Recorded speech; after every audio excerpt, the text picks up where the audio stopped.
What's up, everybody? Thralls Metal here once again. I'm Necrotic Nick. Jammin Jon. And we have an album review for you, and one that we've been anticipating just because this artist in particular is just absolutely incredible and wild and inventive and all these things. And yeah, he has resurfaced once again with something truly different. So we are going over the latest offering from Ihsahn with his self-titled album. This comes out on the 16th of February on Candlelight Records.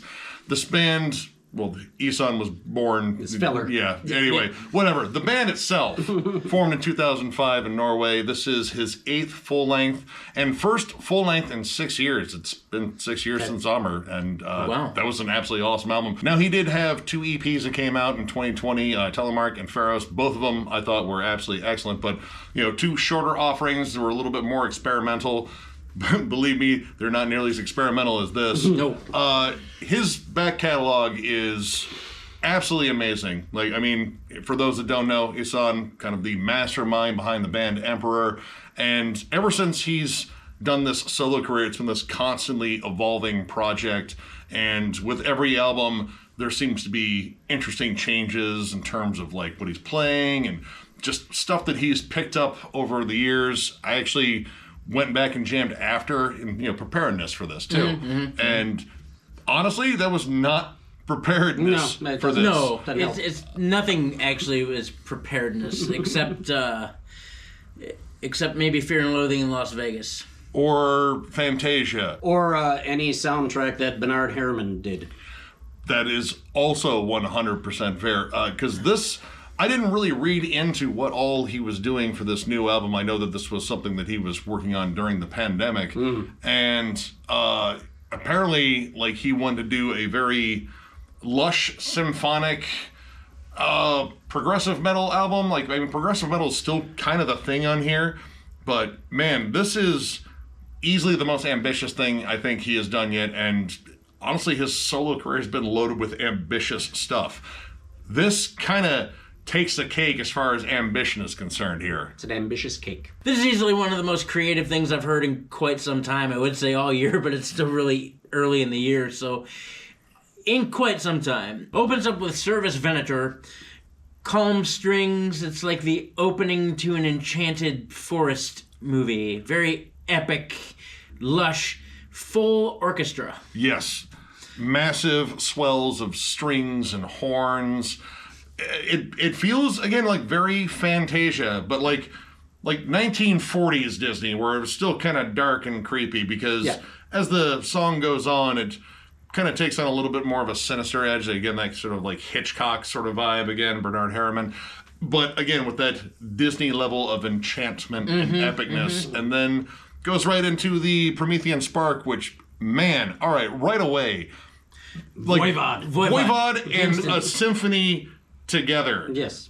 That's kind of the vibe. Like, you have this D beat, this really interesting kind of broken down, chuggy riff, and these weird swells of symphonic elements all around it. In fact, like, throughout this entire album, the, core band stuff, the drums, bass, guitars, and vocals are kind of like the skeleton, like the backbone of this, where all these symphonic elements start dancing around and creating these really interesting textures and moods. And man, does this album sound absolutely huge. Now, of course, one of the reasons that this album sounds like $1 million is because it's mixed by Jens Bogren, who, once again, doesn't sleep, I don't think, and all of his records sound massively awesome. It sounds really like it's Ihsahn in a hall with an orchestra. I mean, really, that's where it's at. And it all sounds very natural. It's like being in the peristyle at the Art Museum for the symphony. Like, it's like you're right there. You're fully immersed in the sound, and it's just everywhere. Yeah.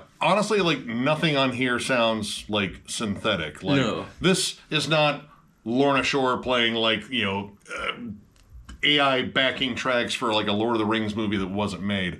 This sounds like this was meticulously crafted.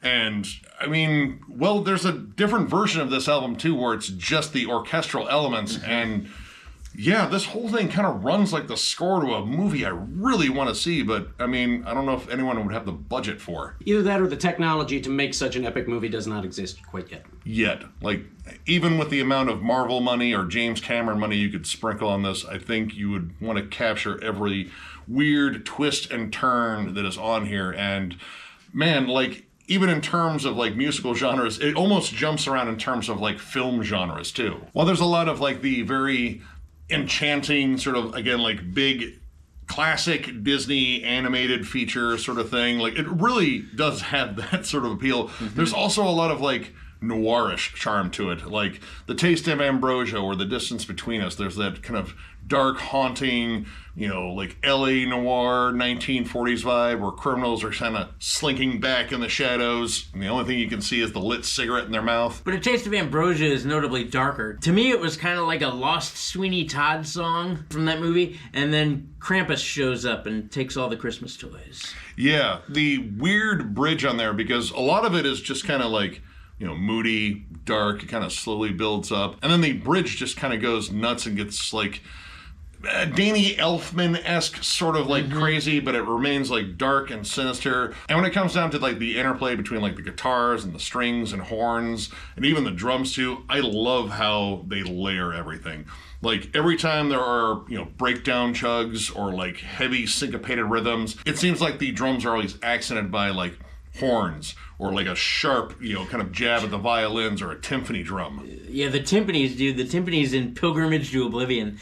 When that breakdown hits, it's huge. I think it's a mixture between cellos and timpanis for that breakdown. Because there's not, again, a lot of guitars. There are, but there aren't. Like, there's definitely chuggy guitars in the breakdown there, but there's also big symphony hits. And generally, Ihsahn's work is still very guitar-driven because he's a hell of a guitarist. Like, all over the map in terms of like different things he can play. But here, the guitars are more set back in the mix. In fact, like a lot of this is dominated by the more theatrical elements. So even in terms of like an Ihsahn listen, in terms of like all of his albums, this is a very different listen in that aspect as well. And then the drum work. Well, it starts off fairly simplistic, like the Promethean Spark I thought was just very basic as far as drums were concerned. It gets way more entertaining. Part of it is because it's Leprous' old drummer, and if you've ever jammed Leprous, you know that the drum work on those records is super awesome. They can play a little bit. Yeah. A little bit. Yeah. A little bit. But in songs like A Taste of Ambrosia and Hubris and Blue Devils, those two in particular have some really neat off-time, kind of jazzy drum grooves to them.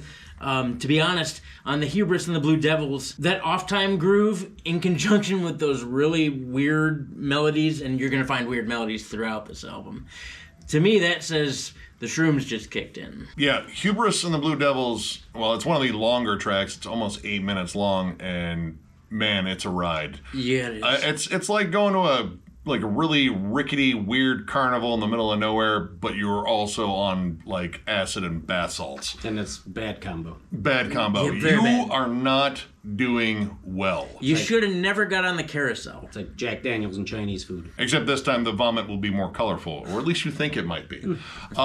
It's just very strange. Like it's just kind of like caterwauling into like nightmares, and then all of a sudden it's pleasant again. Again, like I said, like with the symphonic elements, you kind of get this movie score vibe where the setting changes, and with all the wild transitions that can happen in these songs, the setting can change multiple times. Like, yeah, we're in space. We're in an enchanted forest. We are in a dark alley full of criminals now. Never mind, we're back in the forest, but I think we're about to be eaten by an enchanted bear. That's actually a fairly decent amalgamation of this entire record, is that whole batch of scenes. Like in Blood Trails to Love, Smeagol joins a drum circle. He does. Yeah, that tribal lead-in, and you get a lot of both sides of Ihsahn's vocals. Like, you get his very dry, raspy croak. Like, he has a very distinct vocal style. You could definitely pick him out. But at the same time, you get his, like, very just nice crooning. Like, he's just, I don't know, like, very Ackerfeltian, if that's a word. It's totally not. It is Ackerfeltian. It's in the dictionary. I don't know how to spell it. Like 4 umlauts, I'm sure. It's put one at the beginning and one at the end. And the entire flow of the album from the opening to the closing is a story arc. It's going, ooh, ooh, ah, and you get the denouement. Denouement. That's the conclusion of the story.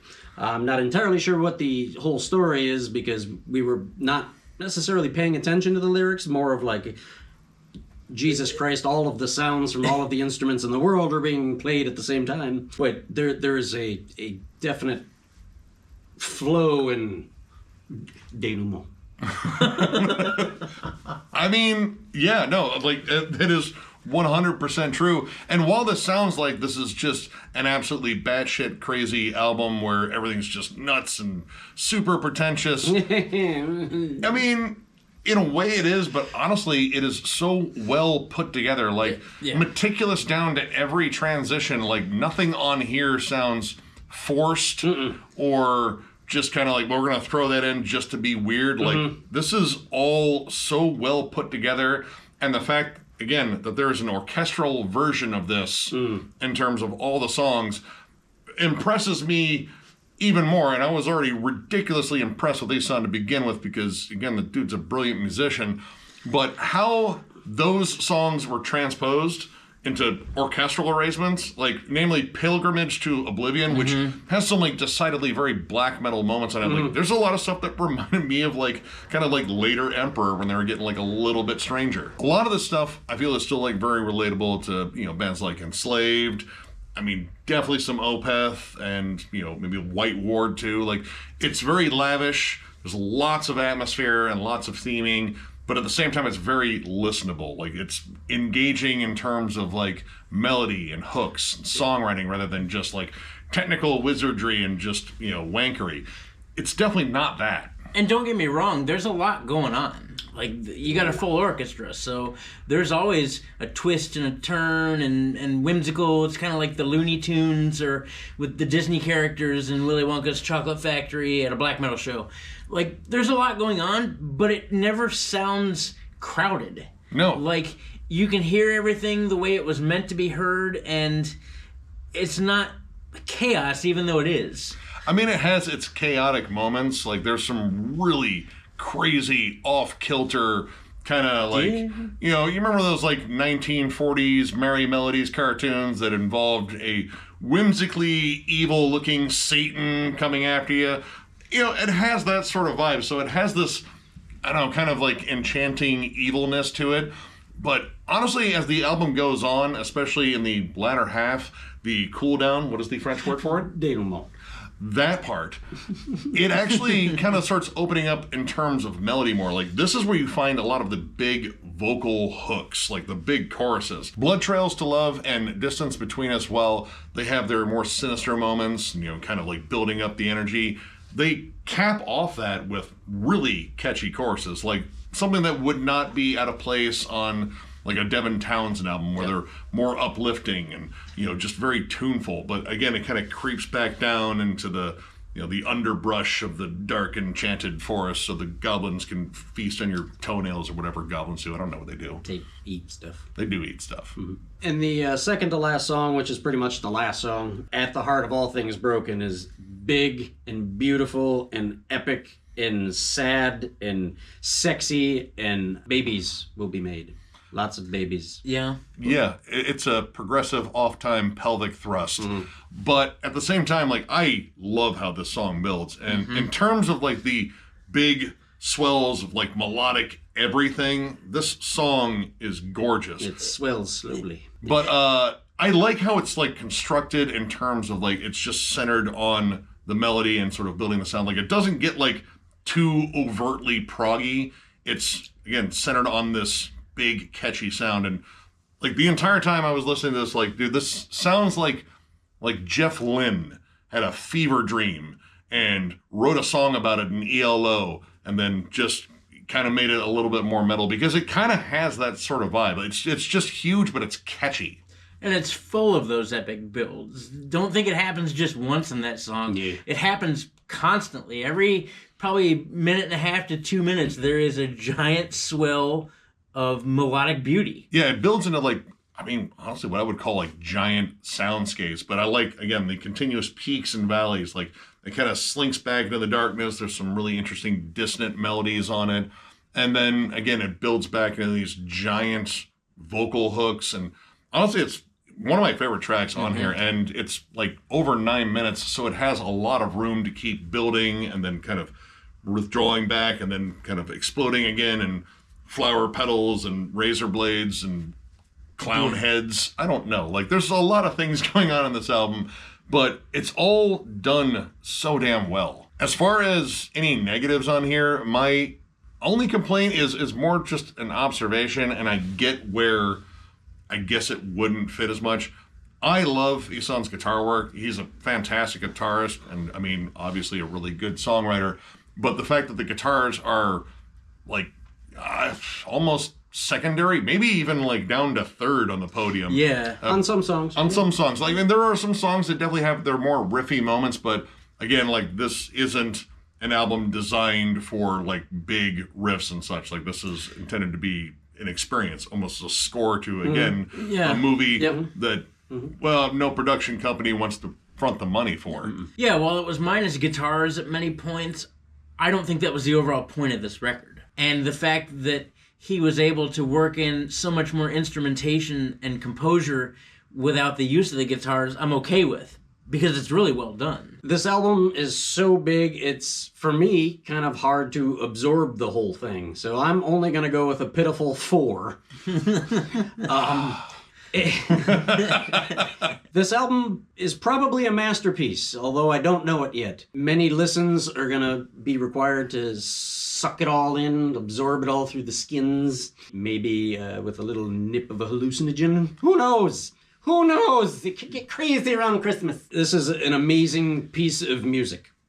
That's what I can say. It's heavy, but not in a metal sense all the time. It's just listen to it. Just give it a shot. Close your eyes and see the movie that no one's going to pay for yet. 4 for now. Probably make the year-end list. Probably. Honestly, I'm going to go with a 4.5. And honestly, the thing that tipped it over was listening to the orchestral versions of these songs. Like, my God, the amount of patience, creativity, talent, songwriting skill, all the things that Ihsahn collects, as well as like turtleneck sweaters.